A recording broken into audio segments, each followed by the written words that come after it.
जय हिंद प्यारे बच्चों, वेलकम टू भारतवर्ष क्लासेस। तो प्यारे बच्चों, आज हम लोग कक्षा 7 JCERT गणित पाठ पुस्तक में प्रश्नावली 3.2 के प्रश्नों को हल करेंगे। तो बच्चों, इसके पहले की वीडियो में मैंने आपको प्रश्नावली 3.1 के सभी प्रश्नों को हल करवाया है, जिसमें हमने पूरक कोण, समपूरक कोण, आसन कोण, शीर्षाभिमुख कोण, इन सब की चर्चा की थी। यदि आपको इन प्रश्नों में डाउट है तो आप प्रश्नावली 13.1 की वीडियो को देखिए और अपने डाउट्स क्लियर कर लीजिए। तो बच्चों, आज हम इस वीडियो में प्रश्नावली 13.2 के प्रश्नों को हल करेंगे, जिसके अंतर्गत हम संगत कोण, एकांतर कोण, अंतः कोण, बाह्य कोण, इन सब की चर्चा करेंगे। तो सबसे पहले हम लोग समझ लेते हैं कुछ चीज़ों को। सबसे पहले हम लोग समझ लेते हैं रेखा युग्म, जिसमें हम प्रतिच्छेदी रेखा को समझते हैं। प्रतिच्छेदी रेखाएं क्या होती है? तो बच्चों, वे सरल रेखाएं जो एक बिंदु पर एक दूसरे को काटती है या प्रतिच्छेद करती है, उसे हम बोलते हैं प्रतिच्छेदी रेखाएं। जैसे ये दोनों रेखाएं यहाँ पे इस बिंदु पर एक दूसरे को काट रही है, तो ये दोनों रेखाएं जो हैं वो प्रतिच्छेदी रेखाएं कहलाएंगे, और जहाँ यहाँ पे काट रही है उसे बोलते हैं प्रतिच्छेदी बिंदु। ये ओ जो है वो प्रतिच्छेदी बिंदु होता है। ठीक है बच्चा, अब यहाँ पे हम लोग समझ लेते हैं समांतर रेखाएं क्या होती है। तो वे रेखाएं जिनका अंतर समान हो उसे बोलते हैं समांतर रेखाएं, या दूसरी बातों में आप इसे समझ लीजिए कि वे रेखाएं जो कभी एक दूसरे से नहीं मिलती हो उसे बोलते हैं समांतर रेखाएं। जैसे मैंने दो रेखाएं बनाई है, इस रेखा को नाम दे देते हैं, यह रेखा AB है और यह रेखा CD है। ये दोनों रेखाएं समांतर हैं। समांतर का अर्थ क्या है कि इन दोनों का अंतर हमेशा बराबर होगा। चाहे तो आप यहाँ से नाप लीजिए, या फिर आप यहाँ से नाप लीजिए, या तो फिर आप यहाँ से नाप लीजिए, सब जगह अंतर बराबर होगा। और ये रेखा कभी भी एक दूसरे को प्रतिच्छेद नहीं करेगी, काटेगी नहीं। तो ये दोनों रेखाएं क्या हैं? समांतर हैं। हम लोग समांतर रेखाओं को ऐसे लिखते हैं कि AB समांतर है CD के। ये होता है समांतर रेखा। ठीक है, दूसरी हम लोग समझ लेते हैं तिर्यक रेखा के बारे में। तिर्यक रेखा क्या होता है? तो वे रेखा जो किन्हीं दो रेखाओं को अलग अलग बिंदुओं पर काटती है उसे बोलते हैं यहाँ पे तिर्यक रेखा। जैसे यहाँ पे AB और CD ये दोनों समांतर रेखाएं हैं और इसे एक रेखा काट रही है जिसका नाम LM है, तो LM यहाँ पे तिर्यक रेखा है। अब बच्चों, यहाँ पे आप लोग देखिए कि इन दो समांतर रेखाओं को कोई एक तिर्यक रेखा काट रही है, तो उसमें बहुत सारे कोण बन रहे हैं। जैसे यहाँ पे AB, हम लोग यहाँ पे AB रेखा में देखें तो यहाँ पे इसके चारों ओर यहाँ पे कोण बने। इसी प्रकार CD रेखा में भी यहाँ पे चारों ओर कोण बन रहे हैं। अब इन कोणों का आपस में क्या संबंध होता है, इन सब की चर्चा हम करने वाले हैं। ठीक है, तो चलिए एक एक करके सब चर्चा करते हैं। सबसे पहले यहाँ पे आप लोग यहाँ देखिए कि जो AB है, इसमें इधर यहाँ पे कोण बन रहा है, इसका कोण हम मान लेते हैं A है। इधर भी एक कोण बन रहा है, इसका कोण मान लेते हैं B है। इधर भी एक कोण बन रहा है, इसका कोण मान लेते हैं C है, और यहाँ पे भी एक कोण बन रहा है, यहाँ पे मान लेते हैं D है। कोण A, कोण B, कोण C और कोण D ये सभी अंदर बन रहे हैं। ठीक है, समांतर रेखा के यहाँ पे इधर बन रहे हैं अंदर में, तो इसे बोलते हैं अंतः कोण। क्या बोलते हैं? अंतः कोण। यानी कोण A, कोण B, कोण C और कोण D ये सभी यहाँ पे समांतर रेखा AB और CD के यहाँ पे अंतः कोण होंगे। ठीक है, दूसरा यहाँ पे इसके बाहर और भी कोण बन रहे हैं। जैसे यहाँ पे AB है तो इसके इधर भी कोण बन रहे हैं, यहाँ पे भी कोण बन रहे हैं, इधर भी कोण बन रहे हैं और इधर भी कोण बन रहे हैं। इसे फिर से मान लेते हैं कि कोण 1, 2, 3, 4 ये चारों ओर कोण बन रहे हैं। इसे बोलते हैं यहाँ पे बाह्य कोण। क्या बोलते हैं? इसे बोलते हैं बाह्य कोण। ठीक है, तो अंतः कोण क्या होंगे? जो अंदर बनेंगे। ठीक है, जो कोण अंदर बनेंगे उसे बोलेंगे अंतः कोण, यानी ए बी सी डी यहाँ से हमने बनाया था तो वो अंतः कोण था।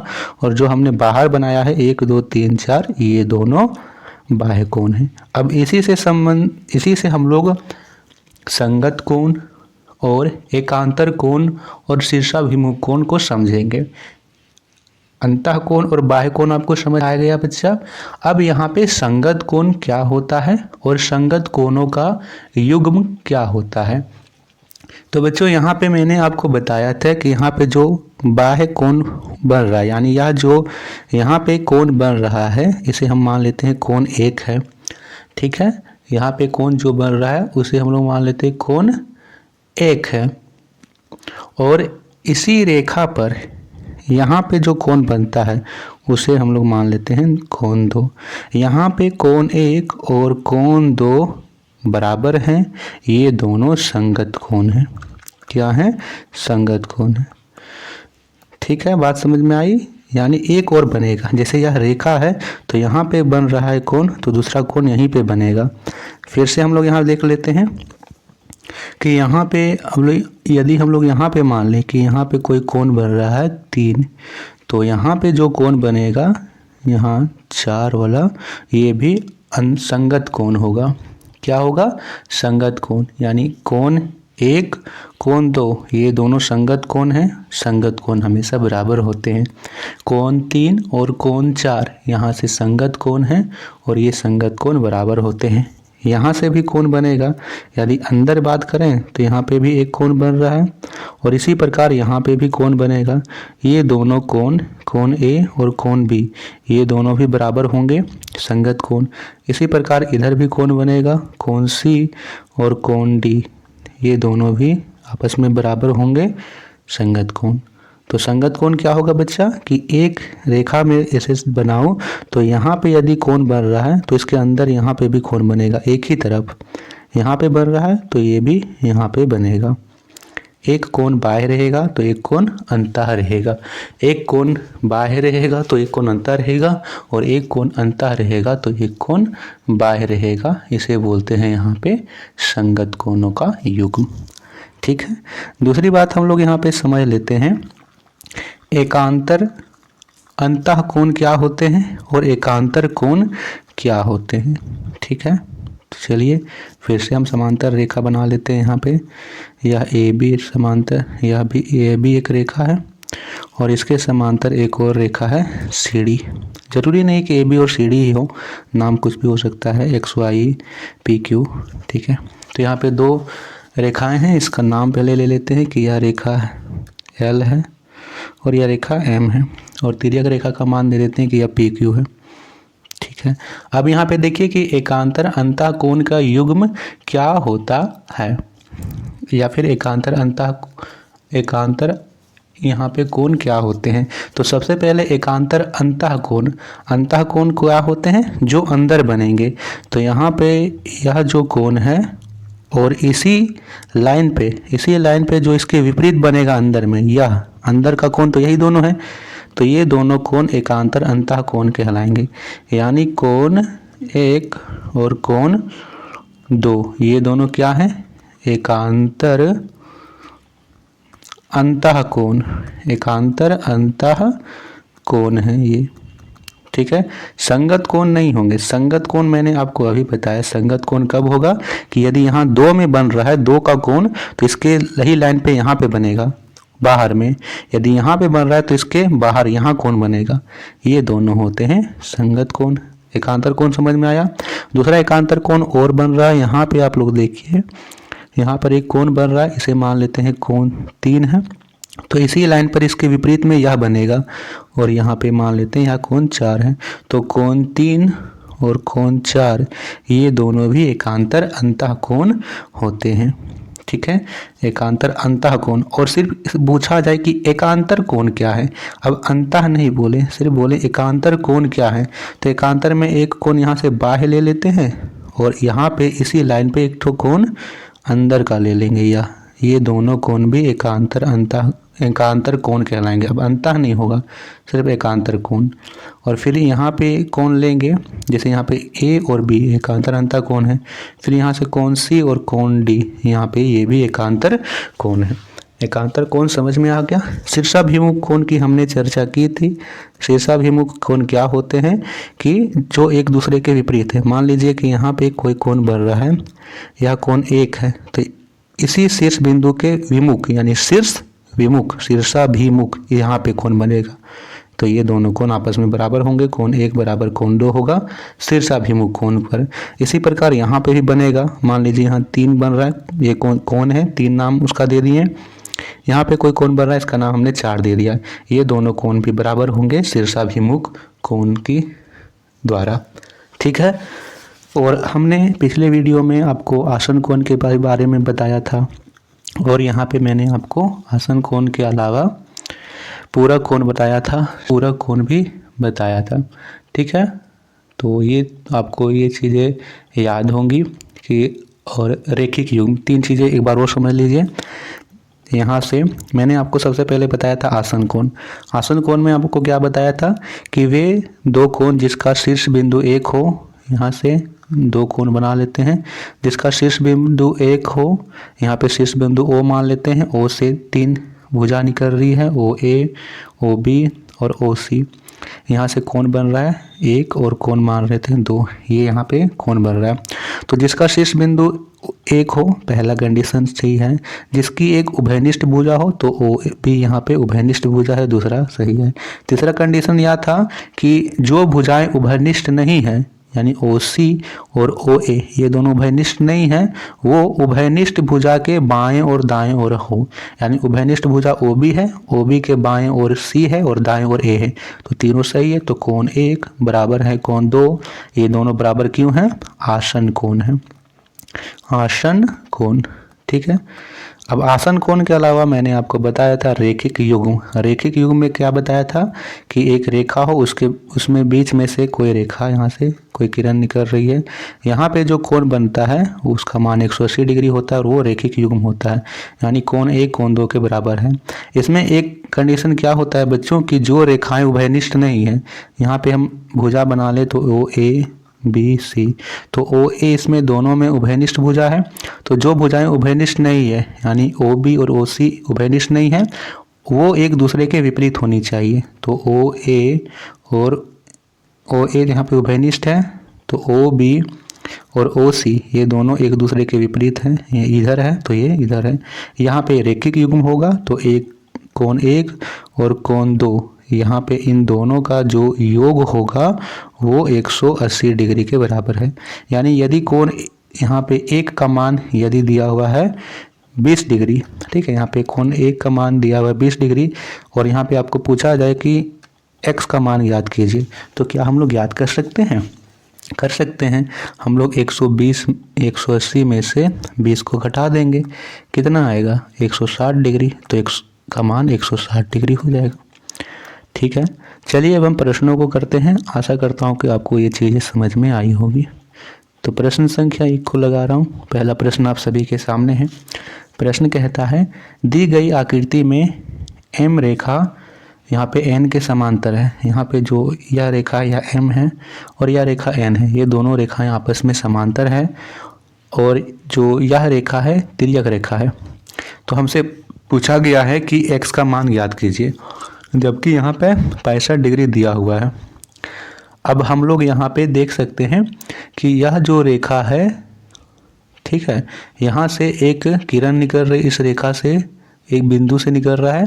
तो यहाँ पे जो कोण बनेगा और इधर का जो कोण बनेगा, इन दोनों का योग 180 डिग्री होगा, क्योंकि यहाँ पे रेखिक युग्म बन रहा है। तो यहाँ हम लोग लिखेंगे, यहाँ पे हम लोग मान लेते हैं कि इधर का कोण A है, तो यहाँ पे हम लोग लिखेंगे कि 65 और A इन दोनों का योग 180 डिग्री के बराबर होगा, क्योंकि ये दोनों यहाँ पे रेखिक युग्म बना रहे हैं। अब आप यहाँ से A का मान ज्ञात कर लीजिएगा। तो A बराबर क्या होगा?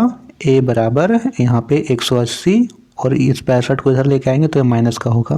तो 180 माइनस 180 माइनस 65 घटाइएगा तो आएगा 115 डिग्री। यानी A का मान आ गया है यहाँ पे 115 डिग्री। अब आप लोग बोलिएगा कि सर हमें ए का मान नहीं चाहिए था, हमें तो एक्स का मान चाहिए था। तो बच्चों आप यहाँ पे देख रहे हो कि यहाँ पे जो x है वह बाह्य कोण है और यहाँ पे a जो है वो अंतः कोण है, और एक ही रेखा पे ये दोनों एक तरफ बन रहे हैं, तो ये दोनों कोण तो संगत कोण है। और हमने अभी पढ़ा कि संगत कोण आपस में बराबर होते हैं, तो कोण A और कोण X बराबर हैं और ये दोनों 115 डिग्री के बराबर होंगे क्योंकि ये दोनों कोण संगत कोण है। तो आपको लिख देना है कोण A बराबर कोण X बराबर 115, ब्रैकेट में लिख दीजिए संगत कोण, तो X का मान आ गया 115 डिग्री। बस सिंपल है। प्रश्न संख्या 2 को करते हैं। दूसरा प्रश्न दे रखा है, दी गई आकृति 2 में, इस आकृति की बात कर रहा है, LM यह जो रेखा है LM वह आपस में समांतर है, यानी L रेखा M रेखा के समांतर है, P रेखा Q के समांतर है, P Q के समांतर है, L M के समांतर है। हमें X Y Z और D इन सभी का मान ज्ञात करना है। तो सबसे पहले आप लोग यहाँ से सीधा लिख दीजिए कि कोण Z बराबर 75 डिग्री होगा। क्यों होगा ये कारण आप लोग बताइए। आप लोग यहाँ से देख सकते हो कि यहाँ जो 75 डिग्री का कोण अंदर में बन रहा है और Z इसके शीर्ष के विमुख है, ठीक है। तो शीर्षाभिमुख कोण से सीधा Z बराबर 75 डिग्री हो जाएगा। कोण से Z का मान 75 डिग्री आ गया। अब यहाँ पे Z के जगह में सीधा यहाँ पे लिख देते हैं 75 डिग्री। 75 डिग्री यहाँ लिख दिया हमने। अब यहाँ देखिए यह एक रेखा है M और यहाँ से M हम लोग M को तिर्यक रेखा मान लें और Z यहाँ से एक रेखा थी P और Q ये दोनों समांतर रेखाएं हैं। तो हम जानते हैं कि किन्हीं समांतर रेखा को यदि कोई तिर्यक रेखा प्रतिच्छेद करती है तो यहाँ पे संगत कोण बनता है। तो यहाँ पे Z जो है और यहाँ पे जो D है ये दोनों कोण तो संगत कोण है क्योंकि एक कोण बाहर में बन रहा है, एक कोण अंदर में बन रहा है। तो यहाँ पे Z और D संगत कोण है और संगत कोण का जो युग्म है वो बराबर होता है। तो यदि Z का मान 75 डिग्री है तो D का मान भी 75 डिग्री होगा। तो हम यहाँ से सीधा लिख देंगे, ठीक है। क्या लिखेंगे, कोण Z बराबर कोण D होगा और ये दोनों कोण 75 डिग्री के बराबर होंगे। क्यों होंगे आप लोग ब्रैकेट में लिख दीजिए संगत कोण, ये आपको लिख देना है। तो हमारा कोण Z का भी मान आ गया, कोण D का भी मान आ गया। अब हमें कोण X का मान ज्ञात करना है। कोण X हमें यह भी बताया गया है कि जो M रेखा है वो L रेखा के समांतर है। तो यहाँ पे X रेखा को हम यहाँ पे Q रेखा को हम यहाँ पे तिर्यक रेखा मान सकते हैं। फिर से यहाँ पे जो कोण D बन रहा है और कोण X बन रहा है ये भी तो संगत कोण होंगे क्योंकि एक कोण बाहर बन रहा है, एक कोण अंदर बन रहा है। तो यहाँ पे कोण X और कोण D भी बराबर होगा। तो यहाँ पे हम लोग लिख देंगे कि कोण X बराबर होगा कोण D का और ये दोनों 75 डिग्री के बराबर होंगे। ब्रैकेट में आपको लिख देना है ये संगत कोण, तो D का भी मान 75 डिग्री, X का भी मान 75 डिग्री और Z का भी मान 75 डिग्री आ गया है। इसी प्रकार फिर से हम लोग P और Q को समांतर रेखा यहाँ पे है और L तिर्यक रेखा है। फिर से यहाँ पे Y और X संगत कोण बनेंगे। तो कोण Y बराबर कोण X बराबर 75 डिग्री। फिर से आपको ब्रैकेट में लिख देना है संगत कोण। तो सभी का मान आया है 75 डिग्री। आप लोगों को नीचे में लिख देना है कि कोण X बराबर 75 डिग्री, कोण Y बराबर 75 डिग्री, कोण Z बराबर 75 डिग्री और कोण D बराबर 75 डिग्री होगा। संगत कोण से ये सभी आपस में बराबर हो गए, ठीक है। प्रश्न संख्या 3 को करते हैं। प्रश्न संख्या 3 दिया गया है, दी गई आकृति 3 में x का मान ज्ञात करें या फिर x का मान निकालें। यहाँ LP यह जो रेखा है MR के समांतर है और LPQ इसका मान 40 डिग्री है, QRM इसका मान 30 डिग्री है। तो यहाँ पे आप देखिए कि यह जो रेखा है X, इसे एक रेखा परस्पर दो भागों में विभाजित करती है। इसको हम लोग मान लेते हैं कि यह एक O रेखा है, समद्विभाजक ये रेखा है, ठीक है। तो यहाँ पे मान लीजिए कि हम यदि इधर का मान ज्ञात कर लें ठीक है। और इसके बाद हम यहाँ का मान ज्ञात कर लें, इन दोनों का जोड़ दें तो x का मान हो जाएगा। अब यहाँ को हम लोग कैसे ज्ञात कर सकते हैं, आप लोग यहाँ पे देखिए कि यदि हम लोग इसे मान लें O, ठीक है, यह जो रेखा है बीच में यह O रेखा है, O और LP ये दोनों रेखा आपस में समांतर है, ठीक है। तो यहाँ पे PQ एक तिर्यक रेखा है, तिर्यक रेखा में हम लोग देख सकते हैं कि एक कोण यदि इधर बन रहा है तो इसी के इधर बन रहा है उल्टा, तो ये दोनों कोण एकांतर कोण होंगे। एकांतर कोण मैंने आपको बताया था कि एक कोण इधर बनेगा तो इसी लाइन पे उल्टा दिशा में बनेगा इधर।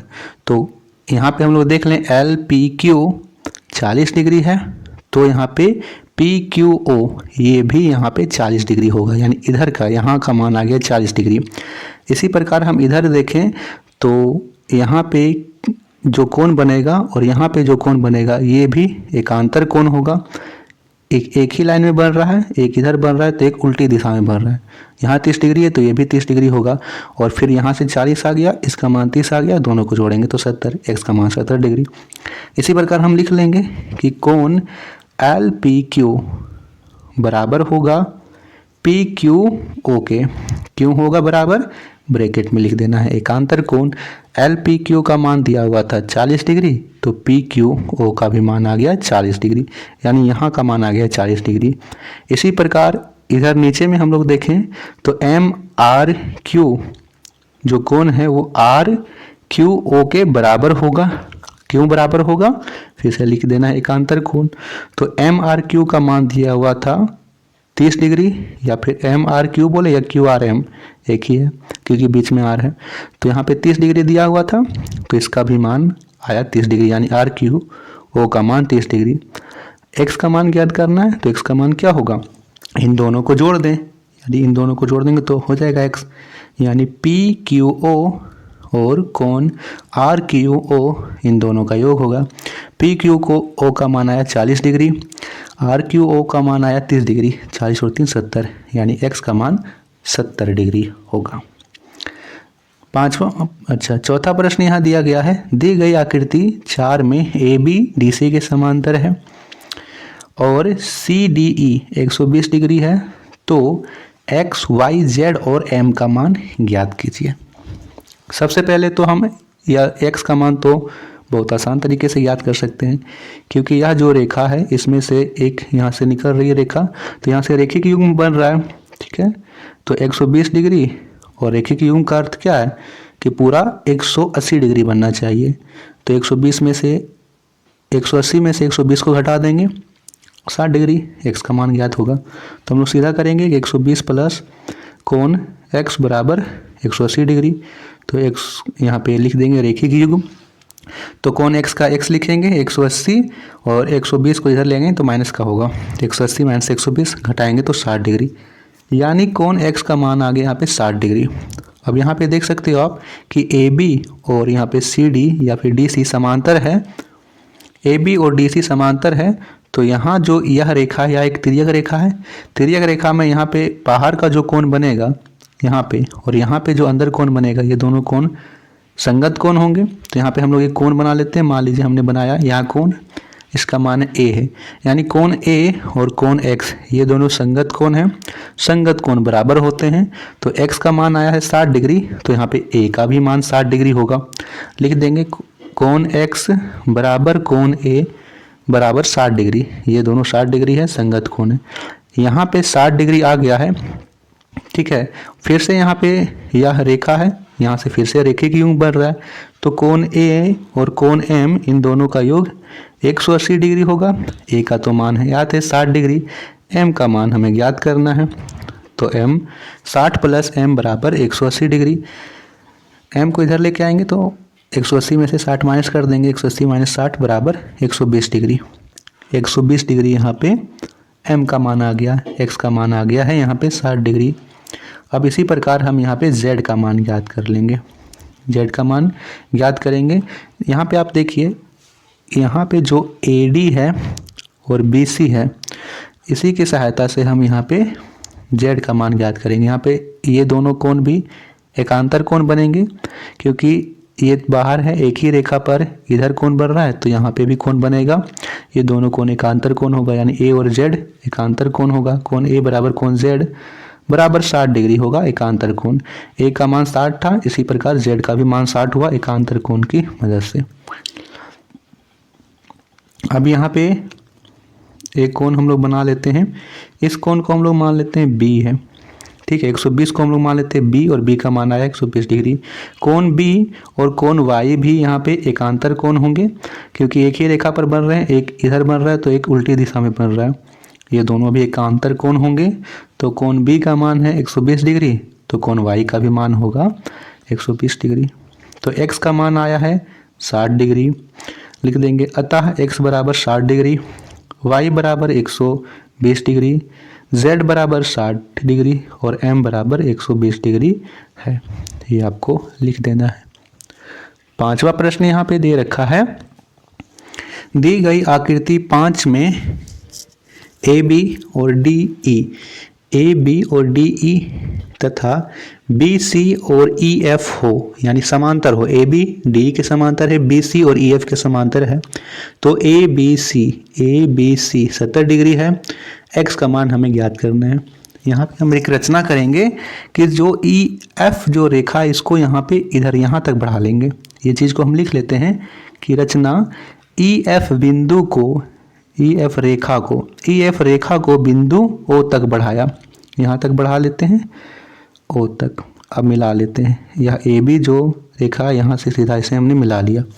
अब यहाँ से आप देख सकते हो कि यहाँ पे बी सी और ई एफ या दोनों समांतर रेखा है और इन दोनों रेखा को एक रेखा यहाँ पे काट रही है, तिर्यक रेखा है इन दोनों रेखाओं को। तो यहाँ पे यदि बी का मान 70 डिग्री है तो यहाँ पे ओ का भी मान 70 डिग्री होगा।